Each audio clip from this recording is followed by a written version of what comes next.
Hello বন্ধুরা, welcome to Rider Escape YouTube channel. আজ 22শে এপ্রিল আর এখন সময় 3:41। আমি এখন রয়েছি কলকাতায়। আর আজকে আমাদের ভিডিওর টপিক অমরনাথ যাত্রার পারমিশন বা পারমিট কীভাবে বার করতে হয়, কী কী প্রসেস আছে সেইটা নিয়ে। এইবারে যদি অমরনাথ যাত্রার ডেট বলি তাহলে 3 জুলাই থেকে 9 আগস্ট অবধি এই অমরনাথ যাত্রা খোলা থাকবে বা আমরা বা যে কোনো পূর্ণার্থীরা এই যাত্রা করতে পারবে। যাত্রার জন্য কিছু ইম্পর্ট্যান্ট ডেটস আছে, যেমন 8ই এপ্রিলের পর থেকে ইস্যু হওয়া কম্পালসারি হেলথ সার্টিফিকেট একমাত্র ভ্যালিড। সেকেন্ড, 14ই এপ্রিল থেকে অ্যাডভান্স রেজিস্ট্রেশন শুরু হয়েছে। আমি তোমাদেরকে এই ভিডিওতেই প্রত্যেকটা প্রসেস বা কী করে এই রেজিস্ট্রেশনটা করতে হয় বা কত ধরনের রেজিস্ট্রেশন হয় সব কিছু ইন ডিটেল বলবো। কিন্তু তার আগে তোমাদেরকে জানতে হবে এই অমরনাথ যাত্রার গল্প। অমরনাথ যাত্রা কেন হয়, কেন এত পবিত্র এই যাত্রা, তার উপর বেস করে রুট সিলেকশন হবে, আর ওই রুট সিলেকশনের ওপর বেস করে তোমাদের রেজিস্ট্রেশন হবে। অমরনাথ যাত্রা রিলেটেড পৌরাণিক কাহিনী যদি একটু ছোট করে তোমাদেরকে বলি, তাহলে মহাদেব তার স্ত্রী পার্বতীকে অমরত্বের জন্য অমর কাহিনী শোনাতে চান। এবার অমর কাহিনী যে শুনবে সেই অমর হয়ে যাবে, সেই জন্য একটু নিভৃতে কোনো একটা জায়গায় গিয়ে সেই অমর কাহিনী শোনানোর সিদ্ধান্ত নেন এবং তাই ওনারা পৌঁছন পেহেলগাঁও। এবার মহাদেব তার শরীরে অনেক কিছু ধারণ করে আছেন, সেই জন্য তার যাত্রাপথে প্রত্যেকটা জিনিস একে একে নাবাতে উনি যাত্রা শুরু করেন। ওনার মাথার চাঁদ তিনি যেখানে নামিয়ে রাখেন সেই জায়গার নাম হয় চন্দনবাড়ি। তারপরে একটু এগিয়ে পিশুটপ বলে একটা জায়গায় দেবতা আর রাক্ষসদের যুদ্ধ উনি থামাতে সাহায্য করেন, যেখানে দেবতারা যুদ্ধে জয়লাভ করে। তারপর ওখান থেকে একটু এগিয়ে শেষনাগ তালের ওখানে তিনি তার গলার সাপ নামিয়ে রাখেন। তারপরে মহাগুণাষ্টপে গিয়ে তিনি তার সন্তান গণেশকে ওখানে রেখে দেন। আরও কিছুটা এগোনোর পর পঞ্চতরণীতে তিনি পঞ্চভূত মানে আকাশ, বায়ু, জল, মাটি, অগ্নি, এই পঞ্চভূত বা 5 এলিমেন্টসকে নামিয়ে রাখেন। তারপরে তিনি একটি গুহায় প্রবেশ করেন। এবার মহাদেব যখন মাতা পার্বতীকে অমর কাহিনী শোনাতে শুরু করেন, তখন দুটো পায়রাও ওখানে এসে লুকিয়ে লুকিয়ে অমর কাহিনী শুনতে শুরু করে। এবার বেশ কিছুক্ষণ পর মাতা পার্বতী ঘুমিয়ে পড়লেও পায়রা দুটো কিন্তু অমর কাহিনী কন্টিনিউ শুনে যাচ্ছে। এবার মহাদেব তো অমর কাহিনী শোনাতে ব্যস্ত, তিনি খেয়ালই করেননি কখন মাতা পার্বতী ঘুমিয়ে পড়েছে। সেই জায়গায় পায়রাদের বকম বকম আওয়াজ বা খুটুর খুটুর আওয়াজে উনি ভাবেন যে মাতা পার্বতী হয়তো গল্পটা শুনছেন। পুরো অমর কাহিনী শোনার পর মহাদেব যখন চোখ খোলেন তখন দেখেন দুটো পায়রা সামনে বসে রয়েছে। তখন তো তিনি রেগে একদম আগুন যে এই পায়রাগুলো কেন শুনেছে। তখন তিনি তার তেজে পায়রাগুলোকে ভস্ম করতে গেলে পায়রাগুলো তখন মহাদেবের শরণাপন্ন হয়ে বলে, প্রভু আপনি যদি আমাদেরকে ভস্ম করে দেন তাহলে আপনার অমর কাহিনীর মাহাত্ম্যটা নষ্ট হয়ে যাবে। সেই শুনে মহাদেব প্রসন্ন হয়ে সেই পায়রাদের অমরত্বকে স্বীকার করেন। সেই যে গুহায় এই ঘটনাগুলো ঘটেছিল সেই গুহাকেই আমরা অমরনাথ গুহা বা বরফানি বাবার গুহা বলে চিনি। সেই জন্য এই গুহা এতটা পবিত্র। প্রতি বছর সেই গুহায় ফোঁটা ফোঁটা করে জল পড়ে আর বরফ হয়ে স্বয়ম্ভু শিবলিঙ্গ তৈরি করে। আর তার সাথে মানা হয় আরও দুটো লিঙ্গ তৈরি হয়, যাকে মা পার্বতী এবং গণেশ ঠাকুর রূপে পুজো করা হয়। এটাই হলো এই অমরনাথ গুহা বা বাবা বরফানির মাহাত্ম্য। এবার এই কাহিনীটা কেন দরকার, কারণ এই অমরনাথ গুহা পৌঁছানোর জন্য কিন্তু দুটো রুট আছে। একটা সোনমার্গ থেকে বালটাল হয়ে অমরনাথ গুহা, একটা পেহেলগাঁও থেকে চন্দনবাড়ি, পিশুটপ, শেষনাগ, মহাগুণাষ্টপ, পঞ্চতরণী হয়ে অমরনাথ গুহা। তো যারা তোমরা চাইছো যে এই পৌরাণিক রুটটা ফলো করবে তাহলে তোমাদেরকে যেতে হবে পেহেলগাঁও রুট দিয়ে, আর যারা চাইছো আমরা তাড়াতাড়ি কভার করব তাদেরকে যেতে হবে এই বালটালের রুট দিয়ে। কারণ বালটালের রুটের ডিস্টেন্স হচ্ছে 14 কিলোমিটার, কিন্তু স্টিফ অনেকটা, প্রায় 12 থেকে 13 কিলোমিটার কন্টিনিউ স্টিফ। 1 থেকে 2 কিলোমিটার হয়তো তোমাদেরকে নিচে নামতে হবে। সেখানে এই যে পেহেলগাঁও রুটটা আগে ছিল চন্দনবাড়ি থেকে অমরনাথ গুহা অবধি 36 কিলোমিটার, কিন্তু বর্তমানে পিশুটপের চড়াইটাকে অ্যাভয়েড করার জন্য পাহাড় কেটে রাস্তা বানানো হয়েছে, সেখানে 6 কিলোমিটার আরও বেড়ে গেছে, তাতে হয়েছে 42 কিলোমিটার। কিন্তু এই রাস্তার স্টিফ তুলনামূলক কম।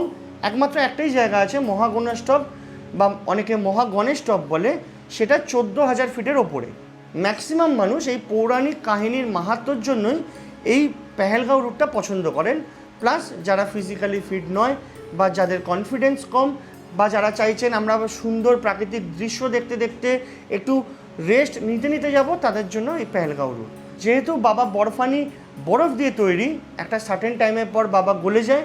আগের বছর যেমন 7 থেকে 10 দিনের মধ্যে বাবা গলে গেছিলেন, সেই জন্য অনেকে চেষ্টা করে কি আমি বালটাল রুট দিয়ে একদিনে অমরনাথ গুফায় পৌঁছে যাব, তারপরে আমি আস্তে আস্তে পেহেলগাঁও দিয়ে ফিরবো। এই রুটটা কেন বললাম, কারণ তোমরা যখন রেজিস্ট্রেশন করবে তখন কোন রুট দিয়ে যাবে, শুরু করবে যাত্রাটা, এটা কিন্তু খুব ইম্পর্টেন্ট। তোমরা যদি বালটাল দিয়ে সিলেক্ট করো তাহলে তোমাদেরকে বালটাল দিয়েই করতে হবে, তোমরা যদি পেহেলগাঁও দিয়ে রেজিস্ট্রেশন করো তাহলে তোমাদেরকে পেহেলগাঁও দিয়েই করতে হবে। এবার তোমাদেরকে বলি এই রেজিস্ট্রেশন করবার জন্য কিছু রিকোয়ারমেন্ট আছে। প্রথম, বয়সের রিকোয়ারমেন্ট। 13 বছরের কম আর 70 বছরের বেশি বয়সের মানুষদের এই যাত্রায় অ্যালাউ নেই। যদি আমি জানি না বিশেষ কোনো প্রভিশন আছে কিনা, কিন্তু ইন জেনারেল নোটিফিকেশন অনুযায়ী 13 থেকে 70 বছর মানুষরা এই যাত্রায় অংশগ্রহণ করতে পারবেন। সেকেন্ড, এই যাত্রায় অংশগ্রহণকারী প্রত্যেক পুণ্যার্থীদের একটা CHC বা কম্পালসারি হেলথ সার্টিফিকেট বানাতে হবে। কারণ এই যাত্রা যেহেতু তুলনামূলক হাই অল্টিটিউডে, তোমরা যদি মহাগণেশ টপ বা মহাগুণা স্টপ দেখো তাহলে মোটামুটি 14,000 ফিটের ওপরে। পেহেলগাঁও রুট দিয়ে গেলে 42 কিলোমিটার, এই রুটে স্টিফ রাস্তায় প্রায় 14 থেকে 16 কিলোমিটার। সেই জন্য একটা ফিটনেস সার্টিফিকেট দরকার। 8ই এপ্রিলের পর থেকে যে কোনো CHC বা কম্পালসারি হেলথ সার্টিফিকেট ইস্যু হয়েছে সেগুলো valid. Compulsory health certificate issue করতে গেলে তোমাদের বাড়ির নিয়ারেস্ট যে হসপিটাল রয়েছে সেখানে যেতে হবে। এবার তোমরা কিন্তু যে কোনো হসপিটালে যেতে পারবে না, যে কোনো সরকারি যে কোনো প্রাইভেট হসপিটালে তোমরা চলে গেলে সেটা কিন্তু পসিবল না। অফিসিয়াল সাইটেই অল ইন্ডিয়ার প্রত্যেকটা স্টেটের প্রত্যেকটা ডিস্ট্রিক্টের হসপিটাল ওখানে দেওয়া রয়েছে। আধার কার্ড অনুযায়ী আমার অ্যাড্রেস হচ্ছে শোভাবাজার, আমাকে যেতে হবে RG করে। এবার আমার অ্যাডভাইস তোমাদের কাছে এটাই থাকবে, তোমাদের ওয়ার্ড অনুযায়ী যে হসপিটালটা ওই লিস্ট থেকে পড়ছে সেখানেই যাও। যেমন আমাদের RG করে লিখে দিয়েছিল 1 থেকে 35 নম্বর ওয়ার্ডের লোকেরা এখানে এসে হেলথ সার্টিফিকেট বার করতে পারবে।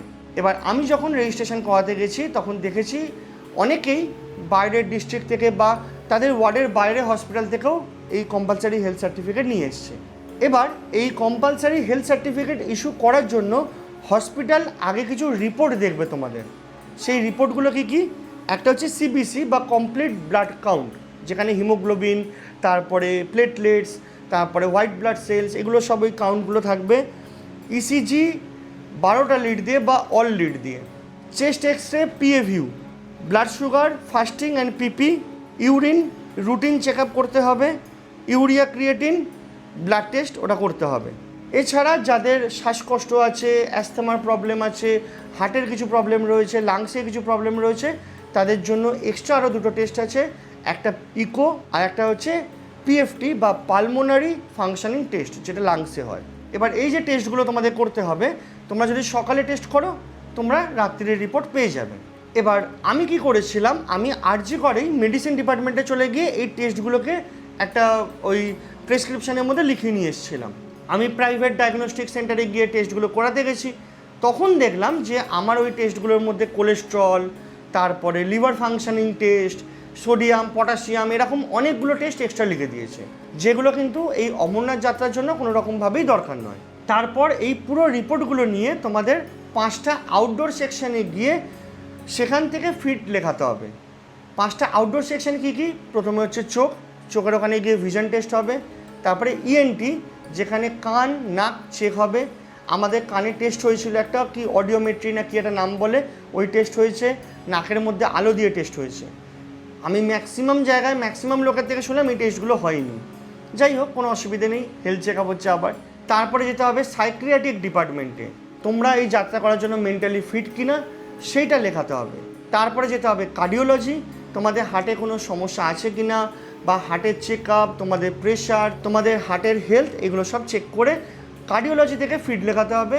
আর ফাইনালি মেডিসিন ডিপার্টমেন্টে এই যে তোমরা টেস্টগুলো করেছিলে সব কটা টেস্টের রিপোর্ট দেখবে, দেখে তারপরে ওখানে লিখবে ফিট কি ফিট না। এই 5টা আউটডোর থেকে তোমরা যদি ফিট সার্টিফিকেট পাও তাহলে অমরনাথ যাত্রার একটা ফর্ম পাওয়া যায়, যেখানে মেনলি নাম, আধার কার্ডের নাম্বার, ছবি, তারপরে আগে কোনো রোগ আছে কিনা, তোমরা স্মোকিং করো কিনা, মহিলাদের জন্য ওনারা প্রেগনেন্ট কিনা, কারণ 6 সপ্তাহ বেশি প্রেগনেন্ট হলে ওখানে যাত্রায় অ্যালাউ নয়, এই সব কিছু ফিল আপ করতে হবে। তারপর ওই ফর্ম, আধার কার্ডের একটা জেরক্স, সই করে প্রত্যেকটা টেস্টের অরিজিনাল রিপোর্ট, তার সাথে 5টা আউটডোরের ফিট লেখা প্রেসক্রিপশান সব জমা দিতে হবে সুপারের কাছে। তারপরে সুপার সেই ফর্মে স্ট্যাম্প মারবে। স্ট্যাম্প মেনলি দুটো জায়গায় মারবে, একটা নিচে সিল মারার জায়গা আছে, একটা ওপরে ছবির ওপরে সাইন করতে পারে বা স্ট্যাম্প মারতে পারে, যাতে ইন ফিউচার কেউ ছবি চেঞ্জ করতে না পারে। কারণ অনেক জায়গায় কিন্তু এই ছবির ওপরে স্ট্যাম্প মারেনি বলে রেজিস্ট্রেশন অফলাইনে অ্যালাউ করছে না। এবার আমি অনেকের থেকে জানতে পারলাম বিভিন্ন হসপিটালের এই প্রসেস কিন্তু বিভিন্ন রকম। আরজি করে যেমন আমাদেরকে 5টা ডিপার্টমেন্টে ছুটিয়েছে, মেডিকেল কলেজে একটা ঘরের মধ্যে নাকি ওই 5-6 রকমের ডাক্তার বসেছে, টেস্টগুলো করে নিয়ে গিয়ে রিপোর্ট দেখাতে হচ্ছে। ওই একটা ঘরেই একবারে সবাই মিলে বসে ফিট সব লিখে দিয়েছে আর সুপার সঙ্গে সঙ্গে স্ট্যাম্প মেরেছে। এটা শোনা কথা। আবার সাগর দত্ত বলে হসপিটাল আছে, সেখানে নাকি এত ডিলে করেছে, মানে একজন 9 তারিখে সব কাগজপত্র জমা দিয়ে দিয়েছে, ফিট বা ডায়াগনস্টিক রিপোর্ট, ফর্ম সব জমা দিয়ে দিয়েছে। তারা নাকি 16 তারিখ না 17 তারিখে হাতে হেলথ সার্টিফিকেট পেয়েছে। কি এটা কারণ বললো যে সুপারের নাকি স্ট্যাম্প ছিল না সুপার ছিল না, এরকম একটা কারণ বললো। তো তোমরা যখনই হেলথ সার্টিফিকেট করবে, সেটা এবছর করো বা পরের বছর করো, এই লিস্টটা মাথায় রাখবে। আর আগে থেকে অফিসিয়াল ওয়েবসাইটে খোঁজ রাখবে কোন ডেট থেকে মেডিকেলটা ভ্যালিড হবে, সেই ডেটটা কিন্তু জানাটা ইম্পর্টেন্ট। যে ডেট থেকেই বলবে ভ্যালিড হবে, পারলে সেই ডেটেই গিয়ে মেডিকেল টেস্ট করিয়ে 2-3 দিনের মধ্যে তোমরা মেডিকেল সার্টিফিকেট বা কম্পালসারি হেলথ সার্টিফিকেট রেডি করে বসে থাকবে। এবারে 8 তারিখ থেকে মেডিকেল খুলেছে, 14 তারিখ থেকে রেজিস্ট্রেশন খুলেছে। যারা 9, 10, 11 তারিখের মধ্যে হেলথ সার্টিফিকেট বার করে নিয়েছে, তারা প্রথম দিন থেকে রেজিস্ট্রেশন করার সুযোগ পেয়েছে। হ্যাঁ, সার্টিফিকেটটা পাওয়ার পর কিন্তু অতি অবশ্যই একটা জেরক্স করে নিও বা একটা ছবি তুলে নিও বা স্ক্যান করে তোমরা মোবাইলে বা গুগল ড্রাইভে রেখে দিতে পারো, জাস্ট ফর সেফটি। যদি বাই চান্স হারিয়ে যায় বা কিছু হয়, হসপিটালে দেখালে যে আমি এরকম করেছিলাম, সেগুলো তোমরা যদি বলতে পারো। এটা একটা টিপস বলতে পারো, এটা কোথাও লেখা নেই, অফিসিয়াল কোথাও বলা নেই। এবার তোমাদেরকে বলি রেজিস্ট্রেশন নিয়ে। রেজিস্ট্রেশন হচ্ছে 2 রকমের, একটা হচ্ছে অ্যাডভান্স রেজিস্ট্রেশন, একটা হচ্ছে অন স্পট বা তৎকাল রেজিস্ট্রেশন। অ্যাডভান্স রেজিস্ট্রেশন মানে এই যে 14ই এপ্রিল থেকে রেজিস্ট্রেশন খুলেছে, এটা অ্যাডভান্স রেজিস্ট্রেশন, কারণ আমাদের যাত্রা হবে হচ্ছে 3 জুলাই থেকে 9 আগস্ট। এবার অন স্পট রেজিস্ট্রেশনটা কি, এই যে 3 জুলাই থেকে যাত্রা খুলবে, তার 2-3 দিন বা একদিন আগে জম্মু, পেহেলগাঁও, বালটালের বিভিন্ন জায়গায় ক্যাম্প খোলা হবে। সেই ক্যাম্পে গিয়ে যাদের হেলথ সার্টিফিকেট অলরেডি করে নিয়ে গেছে, তারা হেলথ সার্টিফিকেটটা জমা দিয়ে একটা টোকেন নেবে, ফর্ম জমা দেবে, আধার কার্ড ভেরিফাই করবে, RFID ট্যাগ নেবে। যারা হেলথ সার্টিফিকেট করে যায়নি, তারা ওখানে গিয়ে হেলথ সার্টিফিকেট করবে, টোকেন নেবে, ফর্ম ফিল আপ করে জমা দেবে বা আধার কার্ড বায়োমেট্রিক ভেরিফিকেশান হবে, RFID কার্ড পাবে। আর যারা অ্যাডভান্স রেজিস্ট্রেশন করে যাচ্ছে, তারা এখান থেকে রেজিস্ট্রেশন করে পুরো পারমিট বার করে নেবে। ওই পারমিটটা নিয়ে গিয়ে ওই ক্যাম্পে যেতে হবে, বায়োমেট্রিক করতে হবে যে সেই মানুষটা কিনা যে পারমিটটা হোল্ড করছে। বায়োমেট্রিক করবে, তারপরেই RFID কার্ড দিয়ে দেবে, তারপরে তোমরা যাত্রা করতে পারবে। এবার অ্যাডভান্স রেজিস্ট্রেশনেরও কিন্তু 2টো ভাগ আছে। তোমরা চাইলে অনলাইন করতে পারো, তোমরা চাইলে ডেজিগনেটেড কিছু ব্যাংক আছে সেখানে করতে পারো। এবারে বলা হচ্ছে অমরনাথ যাত্রার জন্য নাকি পার ডে পার রুট 10,000 করে যাত্রী অ্যালাউ করা হবে। তার মধ্যে 3,000 অ্যাডভান্স রেজিস্ট্রেশন অনলাইনের জন্য, 5,000 অ্যাডভান্স রেজিস্ট্রেশন ডেজিগনেটেড ব্যাংক থেকে অফলাইনে করলে, আর 2,000 অন স্পট বা তৎকাল। এবার তোমরা যখন অনলাইনে করবে, প্রথমে তোমাদেরকে রুট সিলেক্ট করতে হবে। পাশে অ্যাভেলেবিলিটি রয়েছে, ওখানে ক্লিক করলে তোমাদেরকে দেখিয়ে দেবে ওই ডেটে কতগুলো অ্যাভেলেবেল রয়েছে। এখন বর্তমানে যখন রেকর্ড করছি, তখন মোটামুটি জুলাই মাসের আর কোনো স্লট প্রায় ফাঁকা নেই।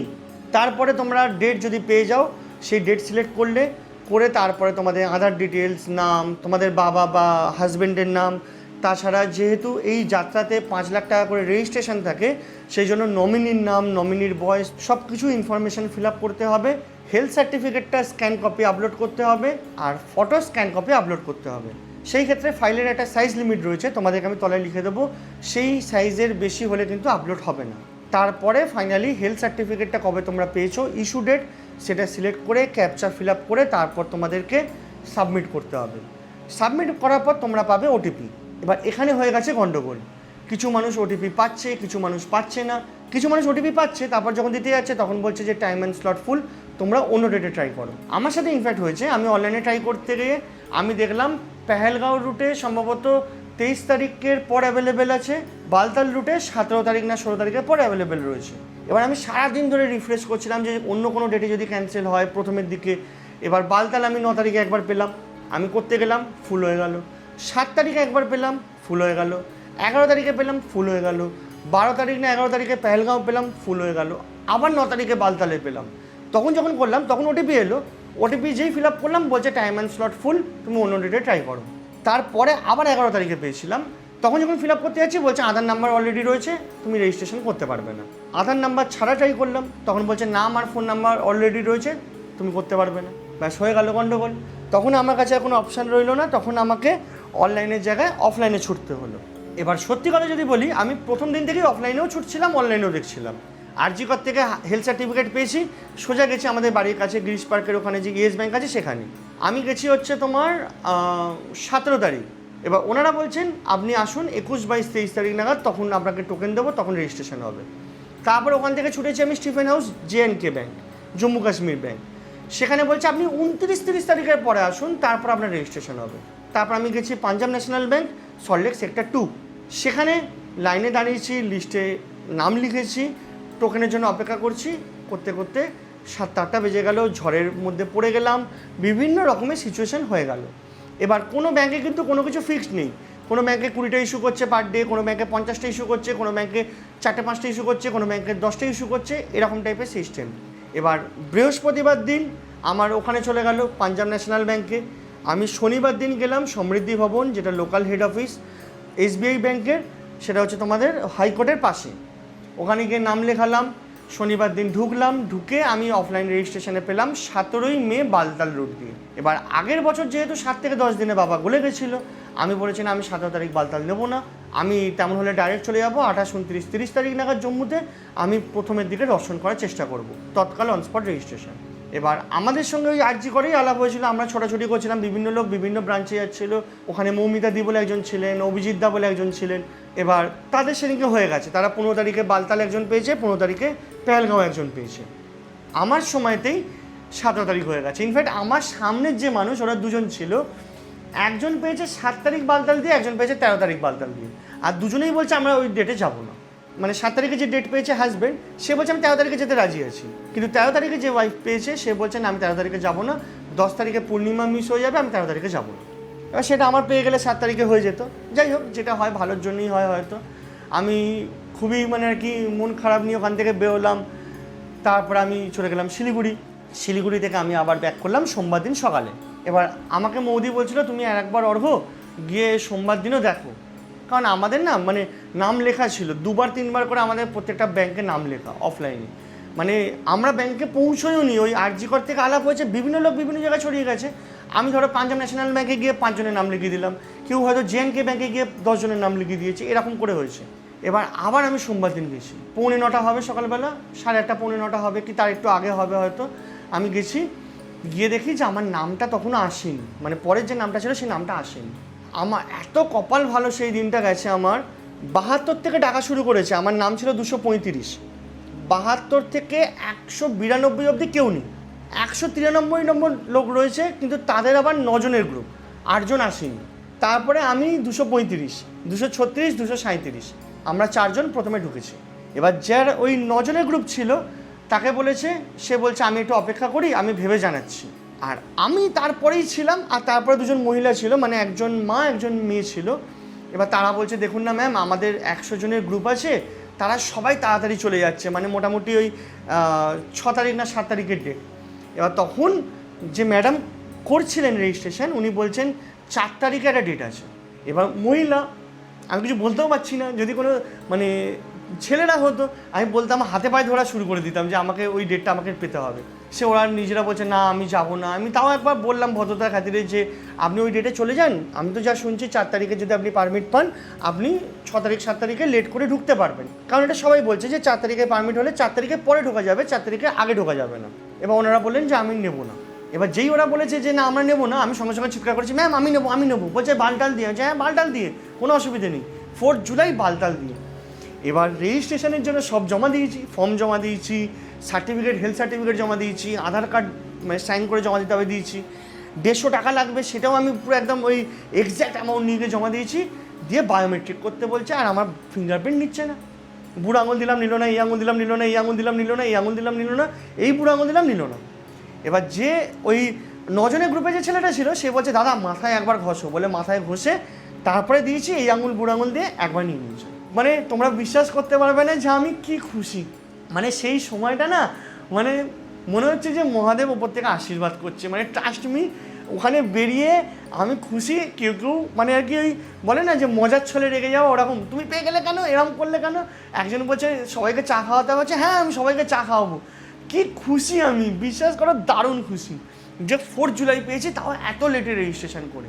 তার একটাই কারণ হচ্ছে আমার যেটা মনে হয় যে পার ডে পার রুটের 9টা করে স্লট। মানে ধরো 3 তারিখ হয়তো আজকের ডেটে ফুল হয়ে গেছে, কালকে হয়তো 3 তারিখ পেতে পারো তোমরা, 4 তারিখ পেতে পারো তোমরা, এখনও গিয়ে হয়তো পেতে পারো। আমি কথা দিচ্ছি না বা আমি হয়তো জানি না, কারণ আমি এটা পেয়েছি গতকাল 21 তারিখ, 21 এপ্রিলে গিয়ে আমি 4 জুলাইয়ের ডেট পেয়েছি। আর 1জন বা 2জন থাকলে আরও বেশি অ্যাডভান্টেজ। বড় গ্রুপ থাকলে কিন্তু পেছনের দিকেই হবে। আমার সামনে শনিবার দিন 11 জনের গ্রুপ পেয়েছে 24 তারিখ পেহেলগাঁও রুটে। সোমবারে মানে গতকালই 4 জন বালটাল দিয়ে পেয়েছে হচ্ছে 17 তারিখ না 19 তারিখ। বড় গ্রুপ থাকলে কিন্তু দেরি হচ্ছে। আর বড় গ্রুপের জন্য অনলাইনে রেজিস্ট্রেশনের মানে লিঙ্কও কিন্তু আলাদা, গ্রুপ রেজিস্ট্রেশন তোমরা আলাদা পেয়ে যাবে। আমি সব লিঙ্ক ডেসক্রিপশানে দিয়ে দেবো, মেন ওয়েবসাইটের লিঙ্কটাও দিয়ে দেবো। তোমরা ওখানে ঢুকে ঢুকে প্রত্যেকটা ইনফরমেশান পাবে। তারপরে তো আমি পেয়ে গেছি 4 জুলাই। কি খুশি, মানে বিশ্বাস করো। দিয়ে মৌমিতা দিকে ফোন করলাম, অভিজিৎ দাকে ফোন করলাম, সবাই খুশি, খুব খুশি। দিয়ে তারপরে আমি কমিউনিটি পোস্টটা দিলাম যে তোমরা এই প্রসেসটা সম্বন্ধে জানতে চাও কি না। হয়তো প্রসেসটা অনেক বড় হলো, প্রসেসটার থেকেও বেশি আমি আমার এক্সপিরিয়েন্স শেয়ার করলাম। তোমরা আশা ছেড়ো না, লাস্ট অবধি চেষ্টা করে যাও। এবার হ্যাঁ, অন স্পটের কথাটা বলি। অন স্পটে আমি যেটা দেখলাম আগের বছরে কিছু ভিডিও দেখে বা কিছু ব্লগ পোস্ট করে, কারণ যেহেতু ওটা খোলেনি আর আমি এখন ওখানে যাইনি, ওখানে সরস্বতী ধাম বলে জম্মুতে একটা মানে সেন্টার রয়েছে, ওখান থেকে হয়। পেহেলগাঁও, ওখানে পেহেলগাঁও ক্লাব আছে, ওখান থেকে হয়। বালটালের ওখান থেকে হয়। এবার সব জায়গাতেই কিন্তু তোমাদেরকে যেমন বললাম এই প্রি রিকুইজিট কিন্তু ফিল আপ করতেই হবে। তোমরা যদি ভাবো ওখানে যাবো টাকা দেবো হয়ে যাবে, হবে না। এবার তোমরা যদি ভাবো ওখানে গিয়ে আমাকে হেলথ সার্টিফিকেট করানোর দরকার নেই, সেটাও কিন্তু না, ওখানে হেলথ সার্টিফিকেট করতে হবেই, হেলথ চেক আপ হবেই। আরেকটা জিনিস আমি বলতে পারি, আমার সামনে প্রচুর মানুষের কিন্তু মেডিকেল সার্টিফিকেট রিজেক্ট হয়েছে। আরজি করে যে ডাক্তার ওপিডিতে পড়েছিল সে খুঁটিয়ে খুঁটিয়ে প্রত্যেকটা চেক করেছে।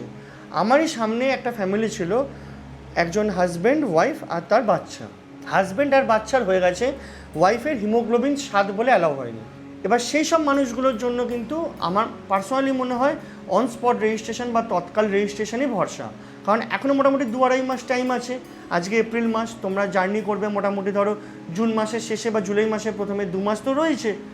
সেই 2 মাসে তোমরা তোমাদের শারীরিক যে মানে ফিটনেস লেভেল বা শারীরিক যে প্রবলেমটার জন্য তোমরা অ্যালাউ হওনি সেটাকে তোমরা রিকভার করার চেষ্টা করতে পারো। যেমন হিমোগ্লোবিন বা বিভিন্ন এই যে ছোটোখাটো জিনিসগুলো আছে হয়তো রিকভার হয়ে যাবে। তারপরে তোমরা অন স্পটে গিয়ে করাতে পারো, বা কলকাতা থেকে বা যেখানে তোমাদের বাড়ি সেখানে ওই ডেজিগনেটেড হসপিটাল থেকে মেডিকেল সার্টিফিকেট করে তোমরা গিয়ে ডাইরেক্ট জম্মু পেহেলগাঁও বা বালটাল থেকে অন স্পট বা তৎকাল রেজিস্ট্রেশন করার ট্রাই করতে পারো। অফিসিয়ালি কিন্তু কোথাও বলেনি যে অন স্পট বা তৎকাল রেজিস্ট্রেশন বলে একটা জিনিস আছে, কিন্তু ওটা হবেই। কারণ প্রচুর মানুষ আছে যারা অনলাইন বোঝে না, ব্যাংকে যেতে পারবে না বা ইনফরমেশনগুলো লেটে পাবে। আগের বছরও হয়েছে, প্রত্যেক বছরই হয়, এই বছরও হবে।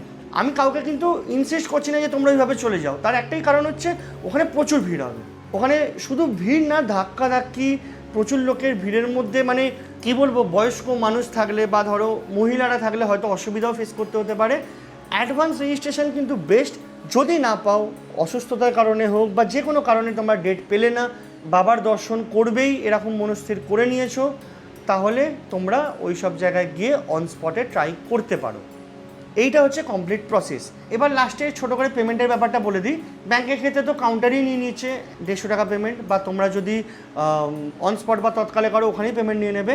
কিন্তু অনলাইনের ক্ষেত্রে যাদের হয়ে যাচ্ছে তাদের ওখানে দেখাচ্ছে ভেরিফিকেশান ডান, এবার তোমরা পেমেন্ট করতে পারো বলে পেমেন্ট লিঙ্ক চলে আসছে। সেই লিঙ্কে ক্লিক করে তোমরা পেমেন্ট করলে ফাইনালি যাত্রা পারমিট পাবে। আমার যাত্রা পারমিটটা আমি স্ক্রিনে দিয়ে দিচ্ছি। এর আগেও তোমরা দেখতে পেয়েছো স্ক্রিনে এরকম একটা 3টে পর্চির একটা পারমিট পাবে। এই যে 3টে পর্চি দেখতে পাচ্ছ, তার মধ্যে 2টো যাত্রার সময় নিয়ে নেবে, একটা RFID কার্ডের সময়, একটা ভেরিফিকেশনের সময়, আর একটা আমাদের কাছে স্মৃতি হিসাবে রয়ে যাবে। এই পারমিটেরও কিন্তু জেরক্স করে নিও, যদিও অরিজিনালটাই ভ্যালিড, কিন্তু জেরক্সটা অ্যাজ এ রেফারেন্স রেখে দিও। তোমরা যদি এখান থেকে সব ডকুমেন্ট নিয়ে যাও জম্মুতে বা পেহেলগাঁও বা বালটালে অনস্পট রেজিস্ট্রেশন করবার জন্য, ডকুমেন্টগুলো সামনে রেখো, প্রত্যেকটা ডকুমেন্টের স্ক্যান কপি আপলোড করে রেখো। এখানে কিন্তু আধার কার্ড ম্যান্ডেটারি।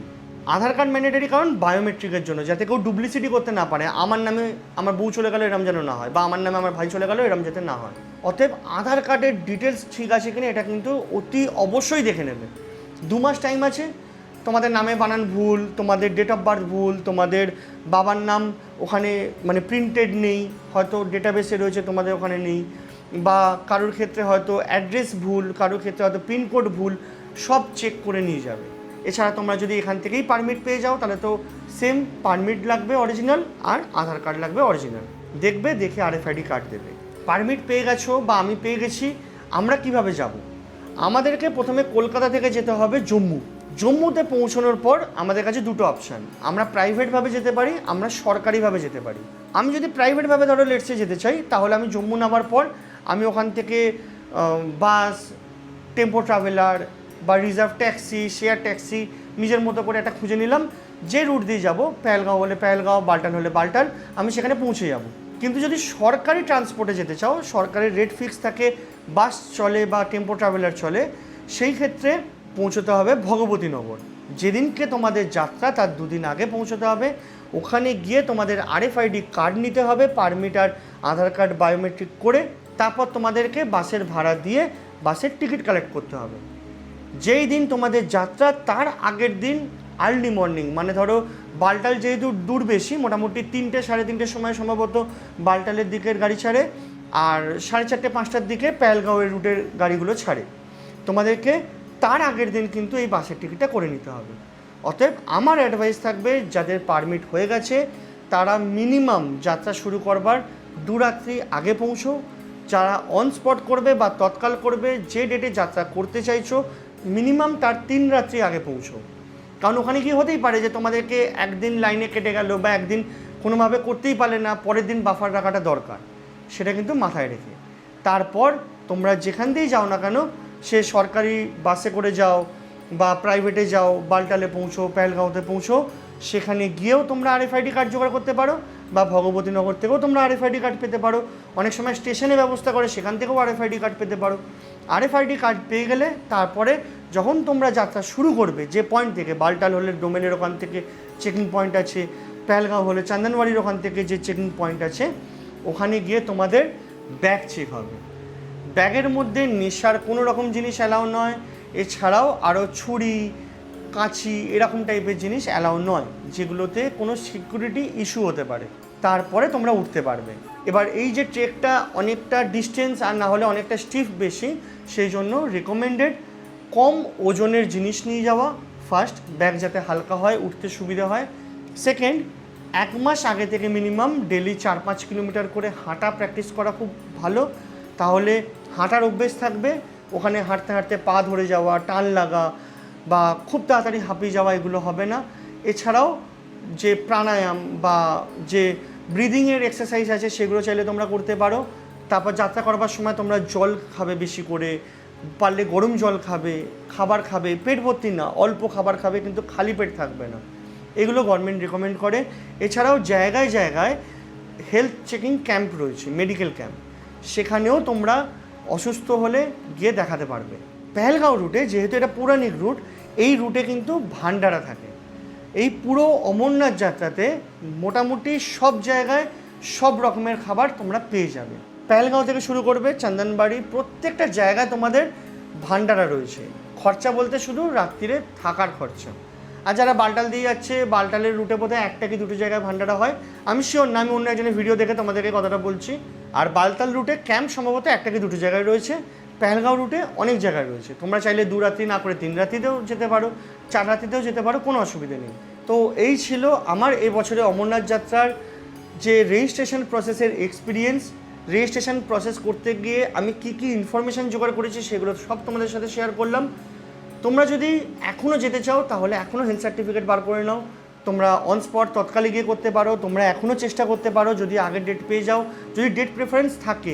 আর যদি না থাকে তাহলে তো 9th আগস্ট অবধি ডেট খোলাই রয়েছে, বাবা যদি টানেন ঠিক যাওয়া হবে, এটা আমি মনে করি। কারণ আমি একটা সময় আশা হারিয়ে ফেলেছিলাম। আমি একটা সময় ভাবিনি আমি এখান থেকে রেজিস্ট্রেশন করে যেতে পারবো। আমি ভেবেছিলাম আমাকে জম্মু যেতে হবে, 2-3 দিন 4 দিন থাকতে হবে, যদি আমি পাই আমি যাব বাবার দর্শন করতে, যদি না পাই আমি ওখান থেকেই হয়তো কাশ্মীরে একটা দুটো জায়গা ঘুরে বা হয়তো ডাইরেক্ট বৈষ্ণোদেবী দেখে আমি বাড়ি চলে আসবো, বা হয়তো মন খারাপ নিয়ে ডাইরেক্টই বাড়ি চলে আসতাম। এটা আমি ভেবেছিলাম। অনেস্টলি বলছি যে আমি শনিবার দিন নিজে বিশ্বাস হারিয়ে ফেলেছিলাম। কিন্তু সোমবার যেটা হয়েছে ওটা চমৎকার ছাড়া কিচ্ছু না। আর যে ডেটে আমি পেয়েছি, 3 তারিখ খুলছে, আমি 4 তারিখ পেয়েছি, মানে আমি নিজে সত্যি বিশ্বাস করতে পারিনি। আমি ওখান থেকে আসার পর আমি সুপর্ণাকে দেখাচ্ছি, এই দেখো এই দেখো ডেট দেখো, তার মধ্যে আমি নিজে আবার ডেটটাকে দেখছি যে সত্যিই তো আমি 4 জুলাই পেয়েছি। আর যদি এই বছরে কোনোভাবে যেতে না পারো, এই প্রত্যেকটা ইনফরমেশান পরের বছরের জন্য কাজে লাগবে, শুধু ডেটটা চেঞ্জ হয়ে যাবে, অ্যাডভান্স রেজিস্ট্রেশনের ডেট চেঞ্জ হয়ে যাবে, যাত্রার ডেটটা চেঞ্জ হয়ে যাবে, আর কবে থেকে মেডিকেল সার্টিফিকেট ভ্যালিড হবে সেই ডেটটা চেঞ্জ হয়ে যাবে, বাকি সব ইনফরমেশান সেম থাকবে। আর হ্যাঁ, একটা দুটো ইনফরমেশান ভুলে গেছি, লাস্টে তোমাদেরকে বলে দিই চট করে। হেলিকপ্টার বুকিংয়ের ডেট কিন্তু এখনও অ্যানাউন্স হয়নি। যদি অ্যানাউন্স হয় আমি চেষ্টা করব কমিউনিটি পোস্টে তোমাদেরকে আপডেট করার।